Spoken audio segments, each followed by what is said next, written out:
तो हेलो भाई लोगन, का हाल बा हो? कैसन बा? तो हम गए धरनी पट्टी मार्केट से लायल बानी खस्सी के मीट खरीद के।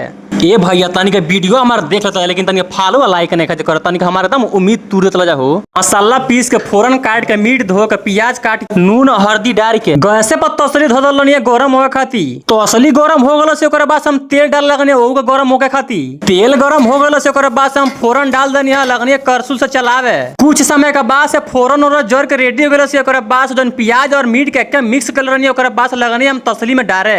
तसली में डरले के बाद सपटे से पकड़ के लगनी चलावे। अरे बाप रे बा, हमार चुनाल देख ये छुटबे नहीं करी बुझाता। ये भैया लो हई देखा कितना शानदार लौका तो हो। तसली में जब मीट चलाओ तनी हम तो खूब बढ़िया से हम करछुल से चला दनी भैया लो। खूब बढ़िया से प्याज गोल गिर से ओकरे बाद से हम मसाला के लगनी डारे। मसाला वसाला एकदम पूरा डाल के एकदम रेडी कर दनी पूरा हमें खूब बढ़िया से। ओकरे बाद से करछुल से खूब बढ़िया चला के खूब हौड़ दनी, खूब चला दनी है भैया लो। मीट के चलौले के बाद से ओकरे बाद से हमका दूसरे के आँचिया पर भात धर कर भात बनावत रहनी हो। तो भात बनाते तो खूब बढ़िया डबकत से ओकरे बाद हम पलटा से खूब चलावत रहनी हो। हम तो करिए नहीं मुंह लेके बन रहे खान खूब चुनात रहनी हो। तो हमार खस्सी के मीट एकदम तसली में डबका तो भाई लो। आज तो हम खस्सी के मीट एकदम खा के लेवलवा दे। फाइनली हमार खस्सी के मीट बन के तैयार हो गए बाटे। तो हम आज सीना का पीस खा के एकदम लेवलवा दे। तो हनियो का खस्सी के मीट खाए का मन करता रहे तो आके हमारे घर के तसली में मुंह डाल के लेवलवा दो जा।